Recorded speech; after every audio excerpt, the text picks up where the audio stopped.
Good evening, and thank you for your patience tonight. Welcome to the National Press Club. I'm Joe Luchak. I'm a member of the club's Book and Author Committee, and we're very pleased to welcome Buzz Aldrin and Leonard David, authors of Mission to Mars, My Vision for Space Exploration, this evening. Copies of the book are available outside, which I'm sure everyone knows by now.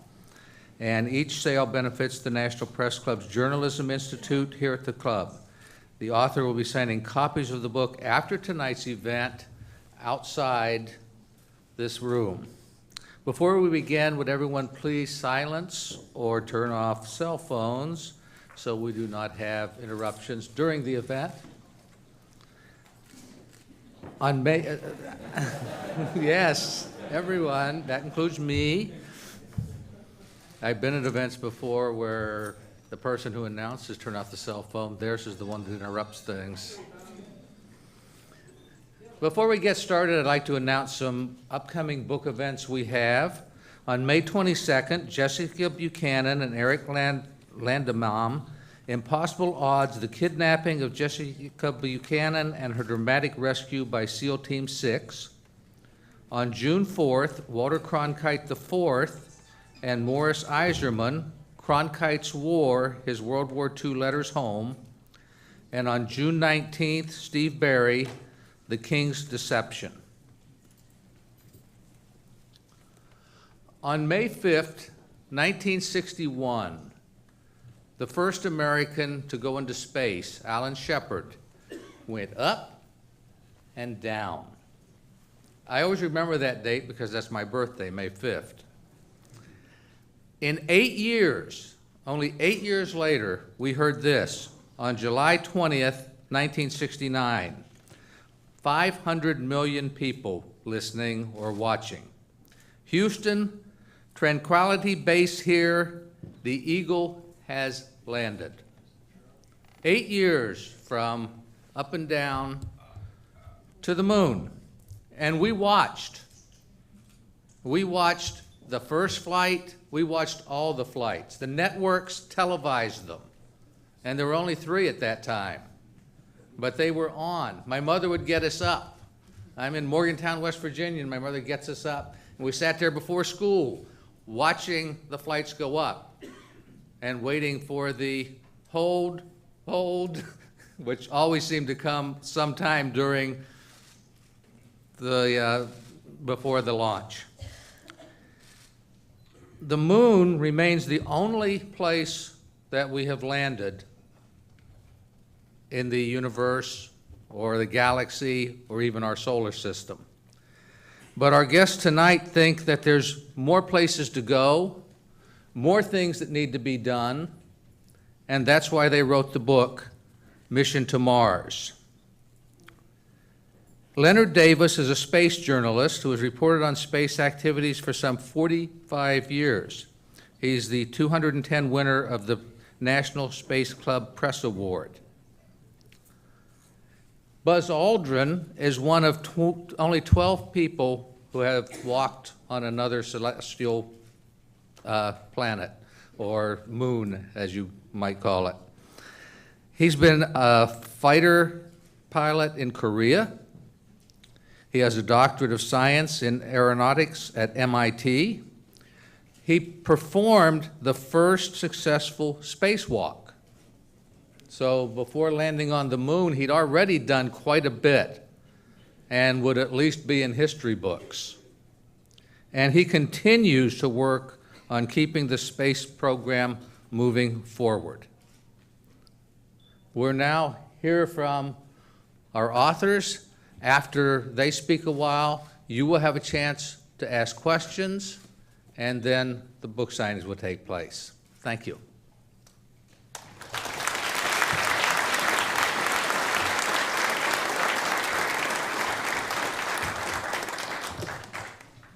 Well, thanks so much for coming, and we certainly appreciate the time to be here and spend it with you on what we think is a book that beyond a labor of love, because it was, I had more hair when we started this book, and I also, my beard was much darker But we finished this, and we got a lot in this about the future and what Buzz wants to take America and leadership issues forward for the next several decades. But, you know, you always wonder how you start these things, and I'm a kid that watched him come down on the ladder and waited intently that night that Neil and Buzz were able to get on the surface. But he had two great words that I just remember as a kid, magnificent desolation. There were two words that don't normally go together, but that struck me as something very almost jazz-like, just chilling to hear. What was that really like? I mean, you're in this space suit, and you're looking out there, and you're on the surface for the first time, and how do you say it today? There were some people that thought, eminent chemists, physicists, that really thought that we were going to land and sink 50 feet in the dust. We didn't really think so, but that was the kind of occasional piece of news that we would have to live with.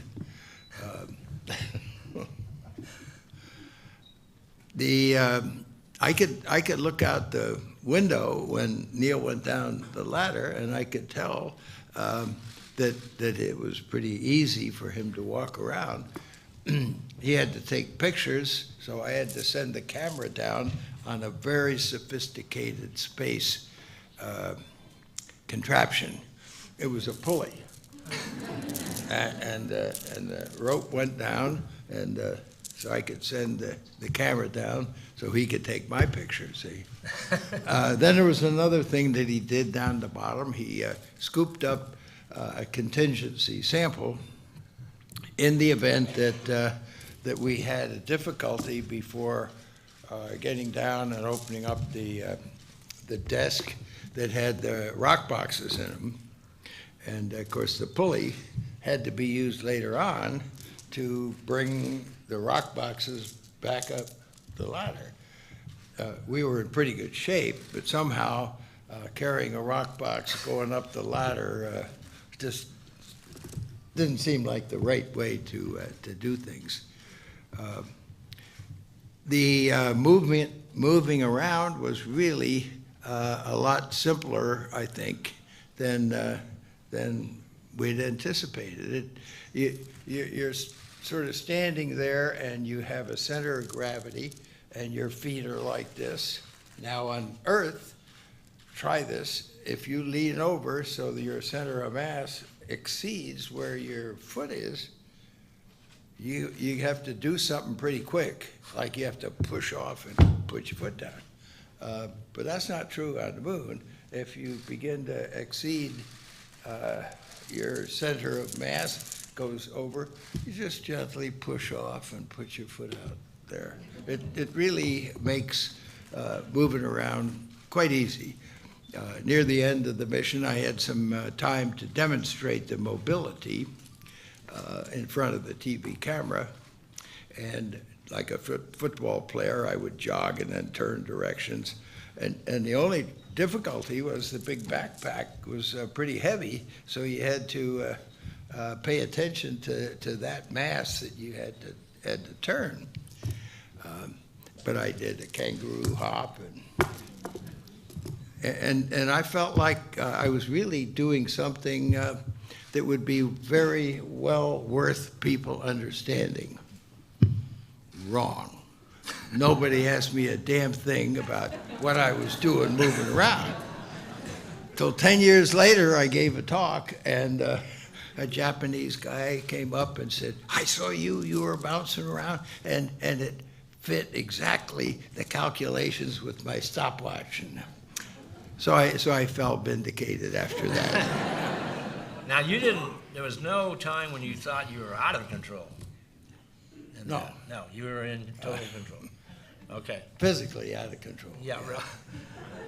Well, there's so much to talk about, because the book, we go into a lot of some of the lunar operation and a little bit about what you learned there. But the main thing and why this is important to be here in Washington, D.C. It's sort of the policy hub, Sequesterville, whatever you want to call it.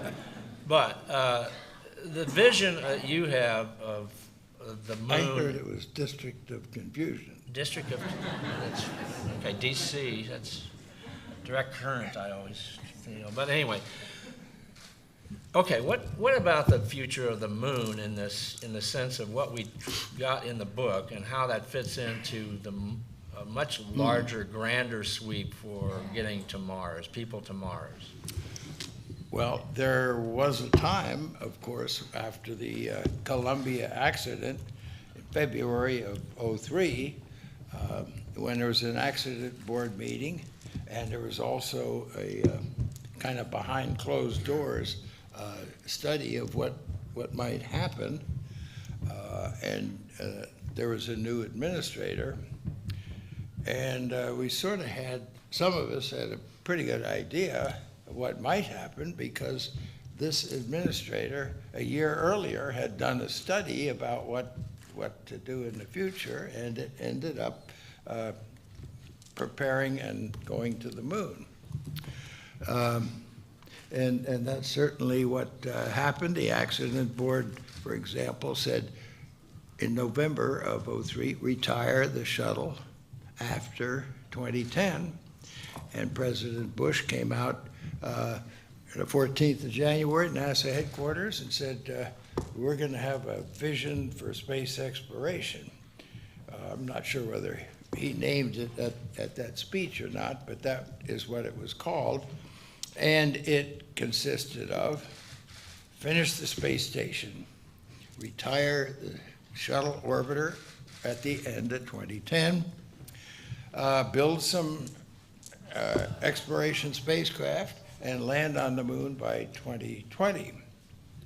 And a lot of us felt like, gee, that's a pretty logical thing to do. We've been using the shuttle to go up and down to the space station, and after a while, putting the Hubble telescope up and bringing other things down, it became a bit routine. And it wasn't really exciting people. And here, if we get a chance to go back to the moon, I don't recall very many people said, no, that's not the thing we should do. And certainly after all that time, we hadn't been doing anything really in preparation to go to Mars. We weren't in any way ready to do that. Around that time, I think a lot of people felt we needed a nuclear-powered rocket to get to Mars. Did all that happen? No, it really didn't, because the implementation of that program suffered from a number of things. First, there were 2 rockets to be built instead of one sort of standard with a certain amount of different augmentation to the rocket to give you some choice. But we had one solid rocket that was going to put the crew on it, and then a big rocket was going to do the rest of it. I wasn't particularly in favor of that. A number of people didn't really think that putting the crew on a solid rocket was the best thing to do. You know, if you have to abort, you have an escape tower, and it pulls you away from the rocket. Well, that generally happens after you shut down the rocket. But with a solid rocket, you can't shut it down. So it's still thrusting, and now you have to pull yourself away from it. And there are a number of other characteristics. The Air Force has been using solid rockets, and several times when they blow up, they really blow up in a big bang. But the whole program That was the disintegrated. program that came apart, and the only thing that was left of it was the spacecraft.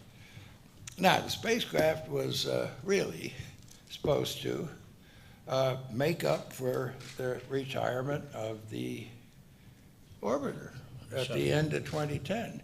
Well, when President Obama came in, there were not many pieces of this program left, so he sort of formalized it by canceling out the rockets and the lander. And as time went on, he flew the shuttle a couple more times past 2010. But we could see that there wasn't a replacement coming along, even using Air Force rockets that would get this Orion spacecraft up to replace the shuttle. So people started talking about the gap. The gap was retiring the orbiter, and how soon can we start flying our own people? And how are you going to close the gap? Well, it still isn't closed, and we're paying ever increasing cost to the Russians to take us up to our own space station. So, okay, we got this. I forget where I was going. Well, You no, know. well, then it But kind you of fell need that apart. sort of history as Yeah. to where we were, not in very good shape. But then, all of a sudden, Obama, I watch on TV, and you're climbing out of Air Force One with Obama walking down, going to Florida to have his first kind of space exploration speech. Yeah. Now, I really wanted to go down there and listen to what he was going to say. And the best way to get there is to fly down there in Air Force One. How many here have flown That on laugh indicates that there was a lot of skepticism as to whether I was going to get on Air Force One. But I did. And of course, I felt that in the flight from Andrews, or from the air base in Washington down to Florida, that there certainly would be time to maybe have a little bit of a chat with the president about what I thought. But turned out that they were revising his remarks kind of all the way down there. And we land, and I still haven't had anyone come and say, would you come and talk to the president? What they said was, you're needed at the front door. So I went to the front door, and the door opened, and the president and I waved to the crowd. and then we went down the stairs together and walked over, and I realized then that I was a subject of photography on that trip, rather than sharing my points of view. Now, whatever they were then, they have matured a good bit. But the essence of what I really was trying to do was fairly clear at that point, because the president had appointed a very eminent retired gentleman, Norm Augustine, from Lockheed Martin, to run a 90-day study. And so I was in the process of preparing what I was going to submit to him. And of course, I had a title for it, which was different than President Bush's title, which was a vision for space exploration. And a number of us felt that really we need a vision for something more than just exploration. And we tossed around a couple of terms, and so finally I think I put together what's a pretty complete term, and we wanted to unify those items. So I wanted a unified space vision, just kind of switching vision from the beginning to the end. And those 5 things were exploration, science, development, commercial, and security. Now, had I put security first because it gets more money than any of the other sections, I would have been a warmonger, and I didn't want to do that. But if you think about those things, you have to explore something before you know what the science is you're looking for. And then you really need to develop what it is you've explored. And after you've developed it, you may find that there are some commercial uses.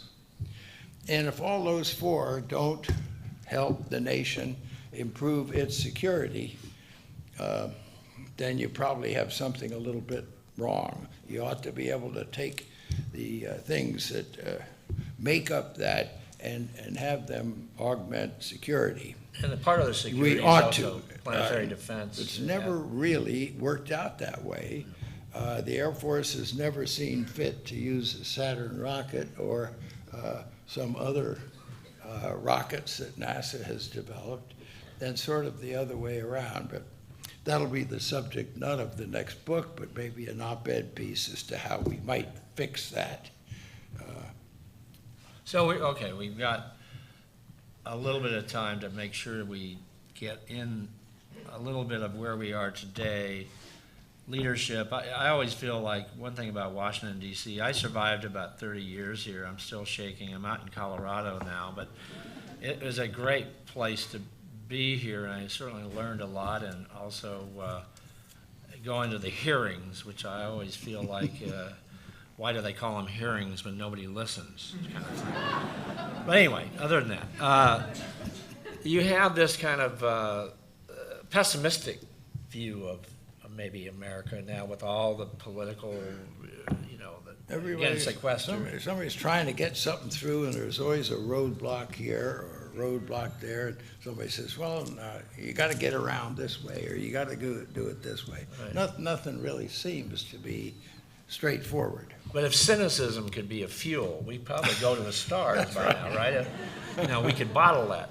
But so, okay, how do we move from where we are now, which is perhaps in some people's view, and certainly what you're trying to put forward in the book, is trying to get a unified space approach. Mm-hmm. How do we look for leadership? I mean, where is it going to come from? How is somebody going to glue together a program that the public supports, the political process supports? If you're trying to get to Mars, how do we really make that leap? Well, we had one party and one administration said, we're going to go to the moon. Now, there are obviously still a lot of those people that felt, well, we didn't get that done. Who can we blame that on? And yeah, that's what we ought to do. Because that's what was the flagship of the Bush second term. So there are a lot of residuals that would still want to do that. And as I began analyzing things, knowing that China had interest in getting to the moon, and there was an occasional briefing given by somebody from Aerojet, and the last slide was, we will go to the moon, we must speak Chinese. And there was this attitude that China was going to be able to get to the moon before we did. I think that attitude slowed down a little bit. They are trying to put up a space station and do some other things. Why? Because we didn't invite them to be a part of the space station. And that's still a contentious thing. I personally am on the side of saying, well, all right, they didn't contribute too much to it, but let's bring them along and maybe they can help in transportation or something else. I think it would have been a lot better to have had them cooperating as best we could in the space station rather than drawing a fixed line and then pretty soon finding out that NASA people can't even talk to Chinese. They're not allowed to do that.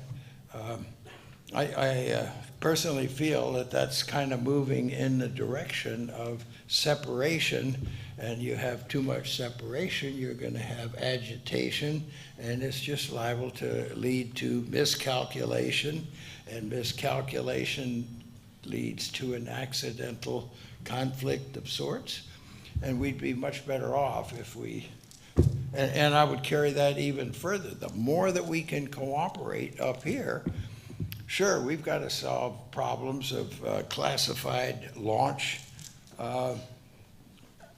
ways of doing things and keep those from not being used against us. But I feel that the end result by having a peaceful cooperation up above the atmosphere will result eventually in this kind of filtering down. We're always going to have human rights difficulties. We're always going to have somebody trying to steal somebody else's proprietary information, whether it's military classified or some business trade secret. And we're always going to have people who argue about whether it's the Falkland Islands or some other island in the Pacific that's under contention by Japan and China. That's always going to happen, but hopefully some kind of cooperation will come about. And as I began to think more and more about what we might do with our future, knowing that I felt Mars was what we want to do, but we really just can't brush the moon aside. I had been participating with other people, many of whom wanted to go back to the moon, with ways of constructing a base on the moon. And it seemed as though we were investing a lot in a pretty good idea that would make an attempt to assemble a base on the big island of Hawaii, and what we learned there, we could then implement at the moon. And probably by using a neutral gravity point on the far side of the moon, about 50,000 miles away from the surface. But from there, a stable point, you could send instructions and see the results of your instructions much better than you could from the surface of the Earth, a second and a half away or 3 seconds round trip. People assembling things on the moon's surface. Now let me give you an example that pertains to Mars, which I think you'll appreciate why we want to have something close to the moon that can construct things on the moon, can handle the science robots, can handle the commercial diggers. Instead of putting an astronaut down there with a shovel, that's probably not the best way of getting the ice crystals separated from the dust in the moon at these very, very cold areas. That's why the ice crystals are still there. But I think an awful lot of that process and recovering water, putting it into some containers and then letting it freeze so it's package ready to be launched on somebody's launch vehicle up to where the sun is shining all the time, and then we can convert that water into hydrogen and oxygen. And really, no one has, to my knowledge, really identified a major resource at the moon for commercial use. Some people think that helium-3 is the magic nuclear power generator, and there is helium-3 that comes from the sun on the dust on the moon. When it hits the Earth, it's too light, it doesn't drift down. So all the helium on the Earth comes up from the molten underneath and is found in caves. So to take advantage of what the resources are, we need to know where the base is going to be and bring the nations together.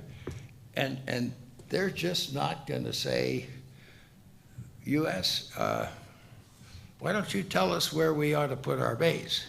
They're not going to do that without a leadership by the United States, similar to the leadership of the International Satellite Communications Corporation. Intelsat was sort of started by the United States, and it resulted in putting some order into where all the communication satellites. So there is a potential vehicle for the United States to take a leading role, and it doesn't require at all building big rockets and landers, because most of us, a lot of us anyway, feel that most of the things can be done robotically, even the very difficult task of taking large elements that are going to make up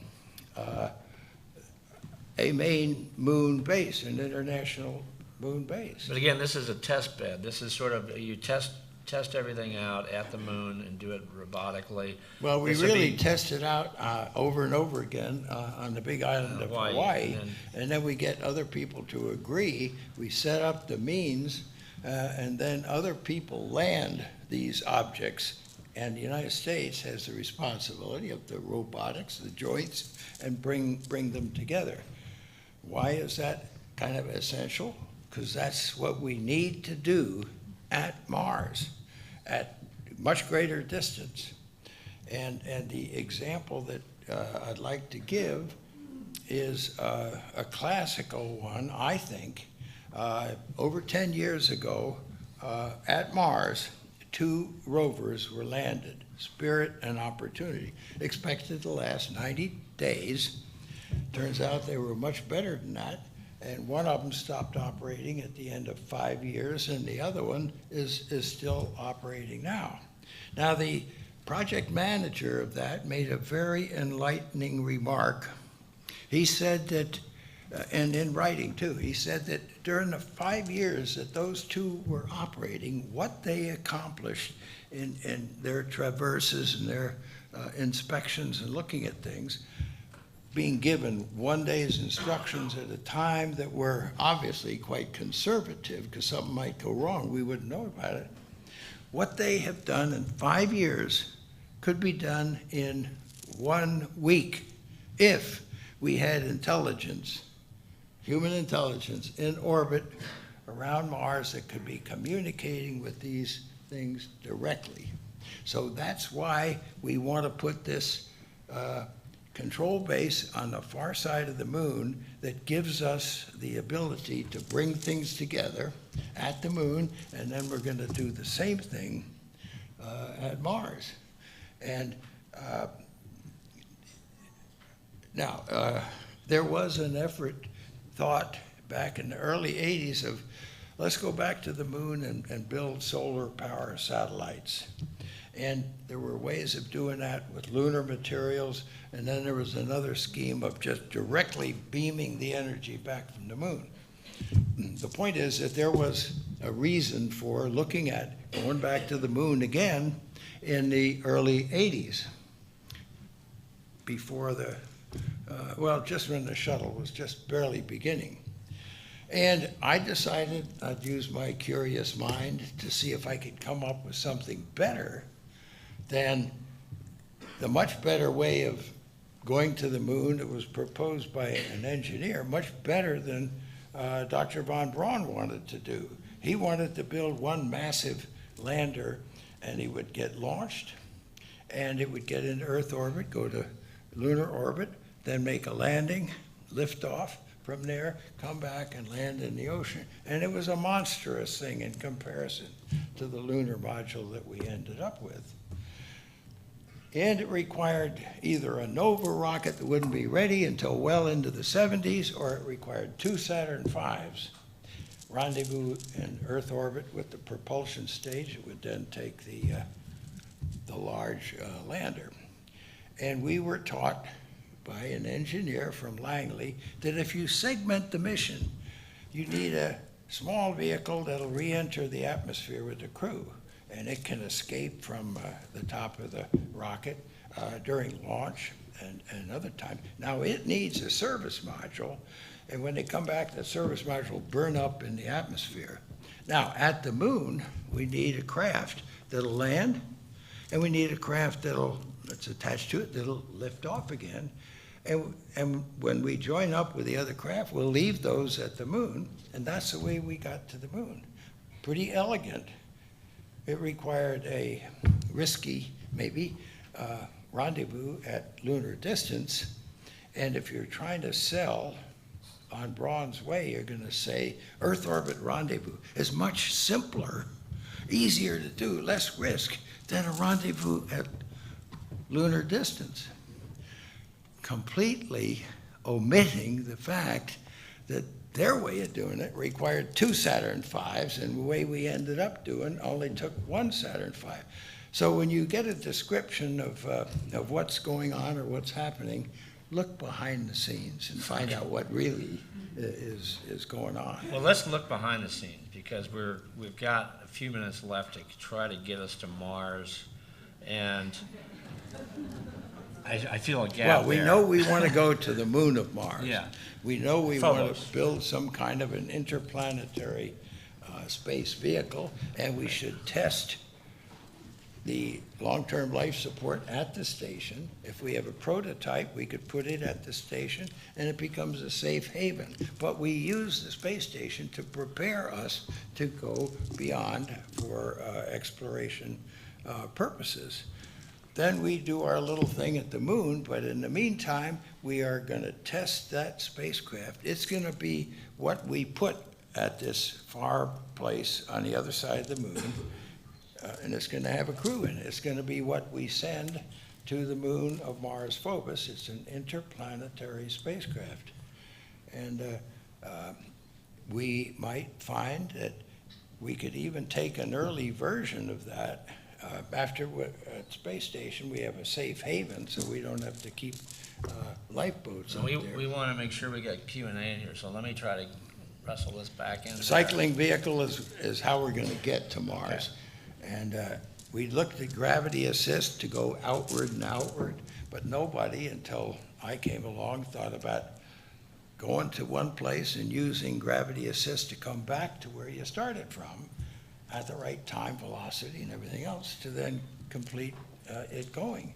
And it still is during that one opportunity to launch and then come back and be ready to do it at the next time. It That's still is the reusable, only way to be able to do it one time after another. Yeah. This means that as it swings by the Earth, we join up with it, ride along with the radiation protection, the housing, and all the other things that we need that we can't launch every time. When we get to Mars, we separate and go and land at the base that we've completed completely by several visits to the moon of Mars Phobos.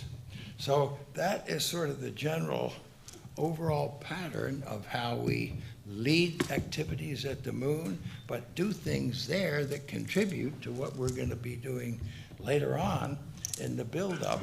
And let me just add that while we're waiting to really be ready to go to the moon Phobos, I felt we needed to test the interplanetary spacecraft, and I proposed doing it by flying by a comet. There's some really interesting things, and by going to an asteroid. But going to an asteroid not to investigate or mine the asteroid, it was to test the spacecraft in a different environment. Now, when President Obama and I went down to Florida, he mentioned that, or he sort of declared that one day we might orbit around Mars, but we would visit a specific mission. By 2025, we would send humans to an asteroid. That didn't go over too well because there are a lot of details about visiting an asteroid and when can you go back and do something again with it, and what are you going to do with humans that are there if it's spinning. And so there was not a whole lot of support for sending humans because they didn't consider the reason was to test the spacecraft. And you just happened to go to an asteroid to do that. But now people have decided they don't want to send a human to an asteroid. It's too indefinite. So we're going to bring the astronaut back to the Earth-Moon system. Not a trivial thing. And when you do that rather difficult thing, I ask myself, what has that contributed to exploration outward? Not very much. And so I'm not too pleased with the way we were going to send humans there to examine the asteroid, and then we're going to bring it back instead of what what I intended you do is to just use that as a place of testing the spacecraft until you have the confidence to send it somewhere with people, the moon to Mars, and they're gonna stay there with that same spacecraft. Let's Or spare let's try come back. to cycle through this and then get to Q&A, because I know we can fill out, and please read the book. You 'cause don't you're- understand what that is, ask a question. Yeah. So anyway, the main thing here is about, you always hear manifest destiny, you hear built into our genes, and some people say, oh, is that Levi genes? Or what? The exploration is part of what humans do. And that, I think one of the driving points in the book is that Mars, for you, is this two-planet species goal and objective, and that's valuable to you. And, Well, not just me, Stephen Hawking thinks that way too. Right. He thinks we need to have another place for society, for human beings, to begin to set up an alternate habitat in case we blow ourselves up, pestilence, hit by a big asteroid. or the there are a lot of sequester things continues. Isn't that what part of it? No. that kind of spins ourselves into the ground. Yeah. Okay. Well, I think, are we okay on time and getting our questions and answers rolling through, do you think? Okay, Yeah, and we're a you little wanna- behind time already. I know, we've got this down to no, it's not a fine. Near perfection. Not quite, near perfection. But I guess the main thing here is just to encourage you to read the book. There's a lot of detail in here about some of the planning, and also at a very clever website, buzzaldrin.com, you can take advantage of keeping track of some of the things that are going to take And place. if you want to say something to me, Yeah. Twitter, @TheRealBuzz.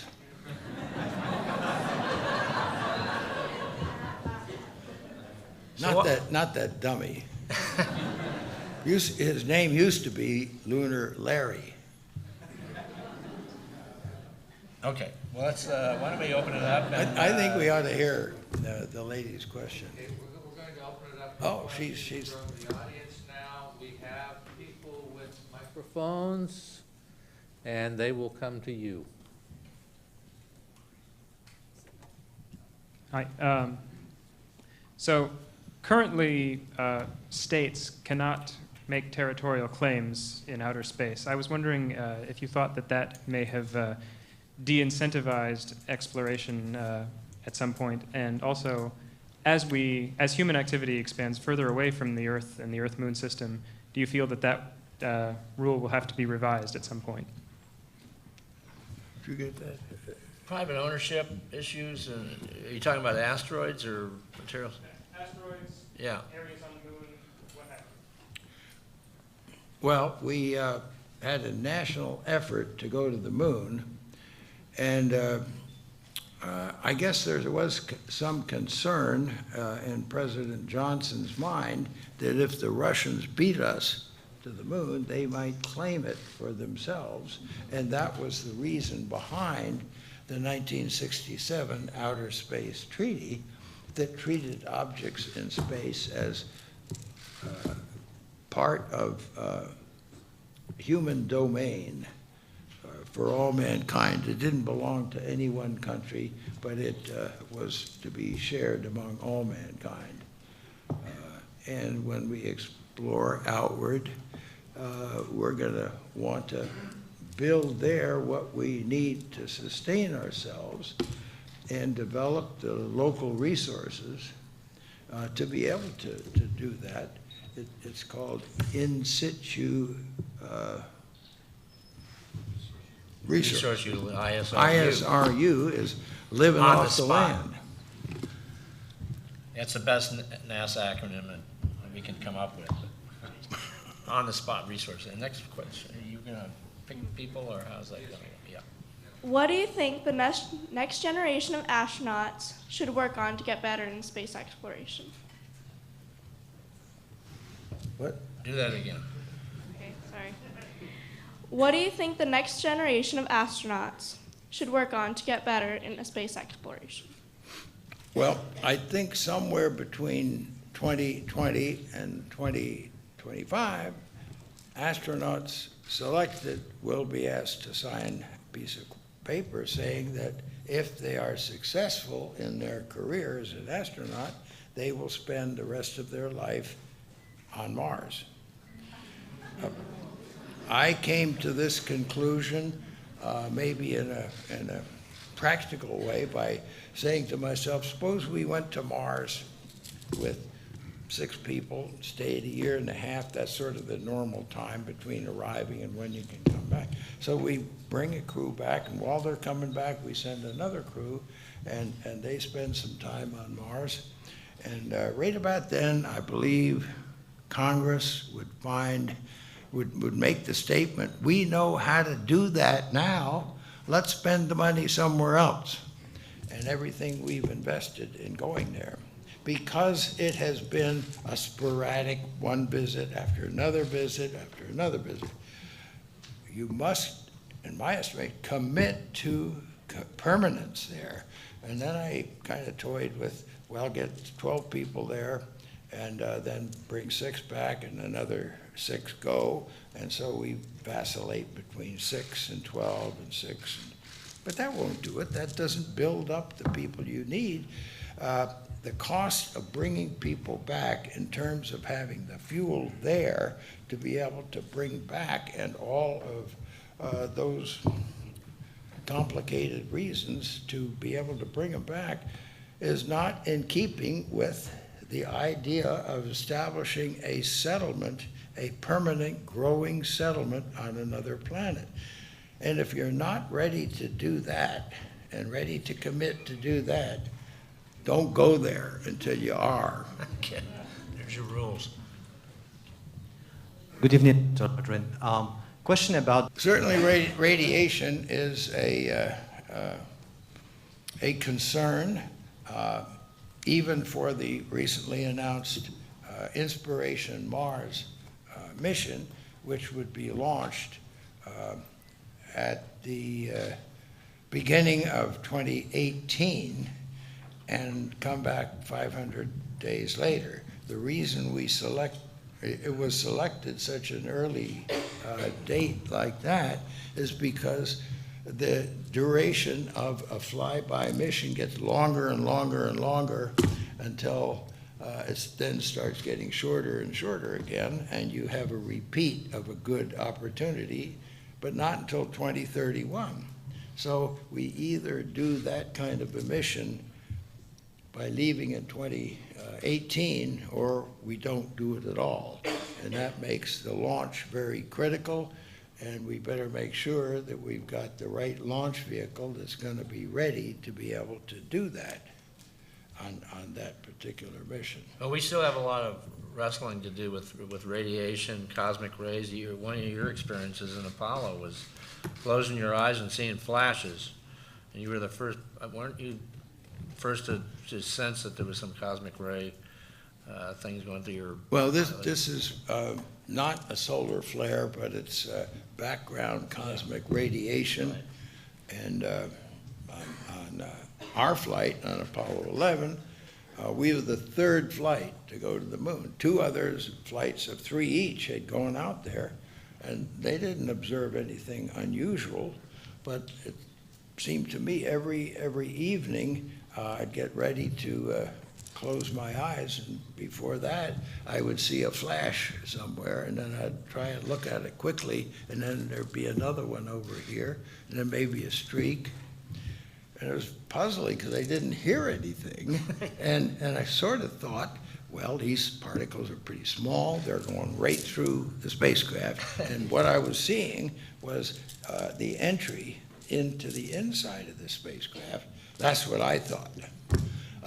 So we go and do our thing on the moon. We're heading on back. And I haven't heard anything from either of the other 2 crew members. I said, look, we got one more night. I want you guys to look carefully tonight when the lights are all out, we've covered the windows, and see if you see anything unusual, like some little flashes of light. So we get up the next morning, nobody says anything.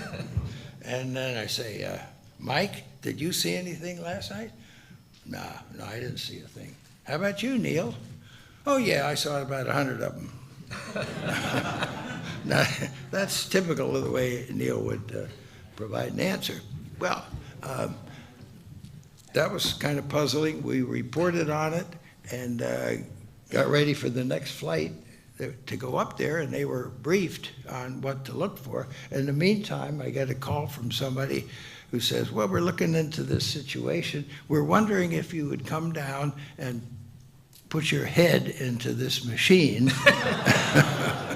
And I said, no thanks, no thanks. But the thing is that when the next crew went up there and they came back and they said, yeah, we saw those even with our eyes shut. So they weren't seeing something out here. What they were seeing was an impact on the retina or the fluid in there. That's an interesting story, but it talks about the radiation that does exist and that has penetrated the helmets. When you look real closely, we can see very fine penetrations. That apparently just kills off a few cells up here. So keep your eyes I still think I have enough left to do a few things. But a solar flare is a big blast that comes from the sun, and it arrives in about a half a day. The speed of light coming from the sun is 8 minutes, but these particles don't get here that fast. So there is a little bit of time for some warning if we have, they call it space weather, if we have a way of monitoring what's going on in the sun. And right now, this Inspiration Mars mission is more concerned about solar flares for the 500 days than they are this radiation that's sort of always, Just to be sure, always Inspiration there. Mars is Dennis Tito. He's one of the first space tourists, and he's got his own mission that he's trying to orchestrate. But let's make sure we get more questions Yeah, and but answers. to answer the question, it is a problem. We have to learn how to protect against Yeah. it. We need more information. Okay. Dr. Aldrin, I have a quick, right over here on your right. I have a quick question about Mars, but first I have to ask you something that I've always wondered, and I've never heard the answer to. When you go out at night, sort of walking the dog, and you look up at the moon, what is that like? What does that feel like to say, well, I've been there? Well, I've always had a little difficulty finding out exactly where we landed. I have a general idea of the coordinates, but I know we were there. And it really hasn't changed all that much when you look at that distance. I know that I've been there, but when I get on 30 Rock, I don't curse at the moon. So you don't brag about it anymore, okay. Oh, yeah, I do. Oh, that. you still do, you still do. So it's still, okay. It's a great conversation starter, I'm sure. Getting to Mars, is the hardest part of that the technology behind keeping people alive and vibrant, or is it more the technology of actually getting there and back? Well, we're not coming back, Well, so we don't have to worry about that part. We're staying there. I heard you before.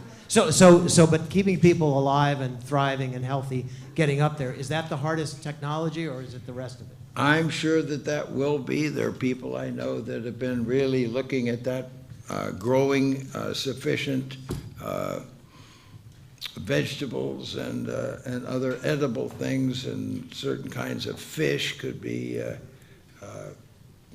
grown there. The Biosphere 2 experiment several years ago delved into the different ways that we could live off of the plants that people confined for 2 years could develop. It's not trivial. We have had some tests in Europe where they've taken a number of people, 10, 12 people, and put them in isolation for 500 days. And I'm assuming that they had to do something to answer the question of where did they get the stuff that they're eating.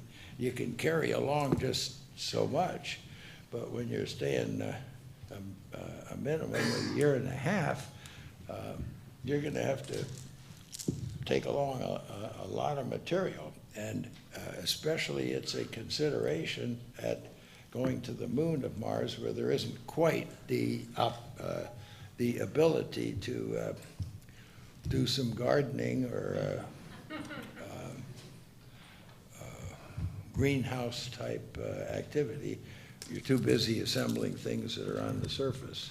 So, okay, we want maybe just a couple more questions? Right over here. Your book is such a timely topic. Everybody's talking about, there's a lot of different commercial efforts out there. You mentioned Tito, there's Elon Musk, there's a Dutch group trying to, and there's one called Mars One, which wants to sell the rights to television to broadcast the whole time as they're heading over to Mars for 6 months, and then as they land and all that. What do you think about that, having a camera on a crew? And it kind of reminds me of the Truman Show, where you'll have a camera watching everything they do, and I think every eye on the planet would be watching them the whole way over. What do you think about that? I haven't received all the details you're talking about. Is this marketing what the TV cameras show of these people performing? Is that? If they get enough funding, they would have a camera, and they'd have the rights. That would help partially fund the trip over, which you know they're very, very expensive. Well, I think that it's an effort to turn the activity into sort of a reality show. They have given sparse details, but they've gotten a lot of people applying. What's the number now? It's over 78,000 people. Signed up? I don't know whether they have to pay something when they sign up. They have to get the book. Don't But they?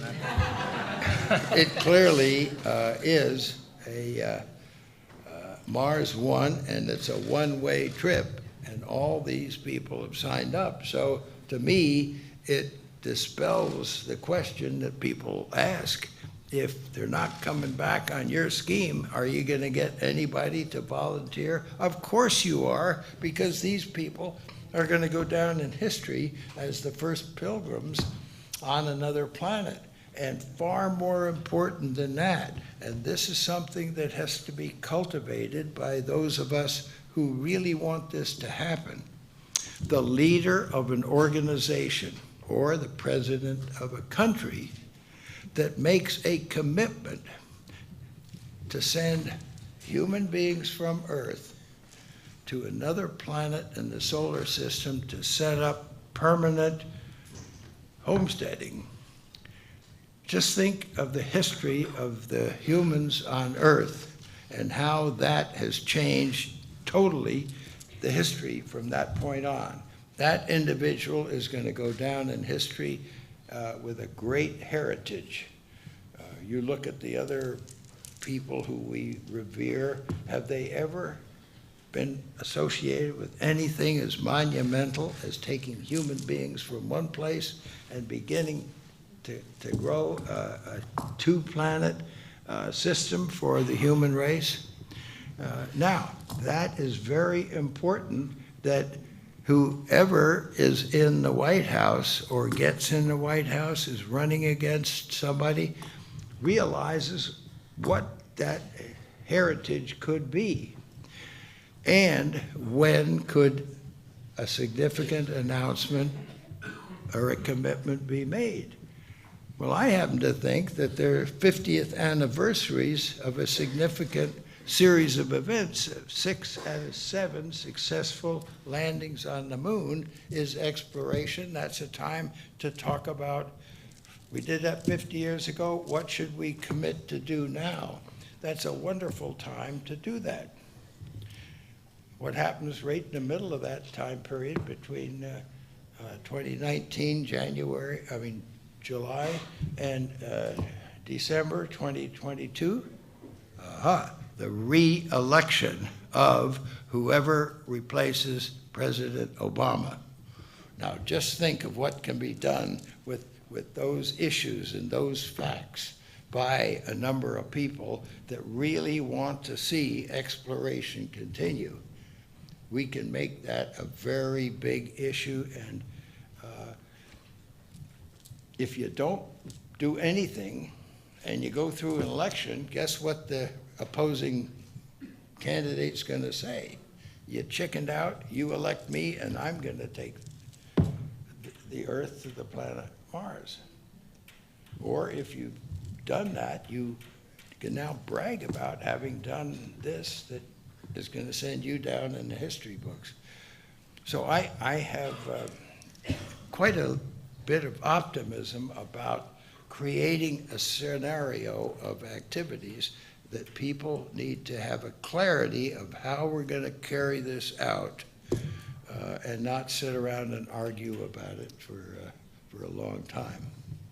Okay, well, one more quick question. You mentioned that, so you mentioned having astronauts go to Phobos and then later go to Mars. So don't you think it would be more cost and energy effective to have the astronauts go straight from Phobos to Mars? That way we don't need to spend the extra money and take the extra energy to take the astronauts back from Phobos or send astronauts straight from Earth to Mars. Interpret that for me. I think I got part of that. I think it's just a difference between using Phobos, do a little bit more on using Phobos directly, going right to Phobos directly from the Earth. And then, well, that's sort of the plan, is to get to Phobos, then you build up your base to robotic systems. The people that go to the moon of Mars are going to stay, and then they're going to come back on their pre-placed interplanetary vehicle that's been put there before they go. And those people that come back know an awful lot about what's down there on Mars. They've been there a year and a half. We got to let them retire. We send another group there, and they come back. The first group now has enough time to kind of get things in order. They're going to be 3 of the 6 that go permanently when we're ready to send, because they are seasoned. They know an awful lot about what's there. And as a matter of fact, in my game plan, the third group of 3 astro controllers that go to Phobos and spend a year and a half assembling the last elements. These guys know more about what's down there than anybody else. So we're going to give them a lander. So they're going to land knowing what's down there just before the 6 arrive off of the cycling vehicle. Now, I know this is a lot of details about who you're going to pick to do what. To me, it's a lot of fun to kind of play a game through and see if it really works. Does it give you the kind of follow through? I'm already looking at Inspiration Mars. They've got a prime crew and they got a backup crew. I'm looking for what mission that backup crew we're going to use for, because they've gone through all this training for that mission, and somebody else has gone around the Mars. As you can see, the line for autographing the books is along here. I'd like to thank Mr. David and Dr. Aldrin.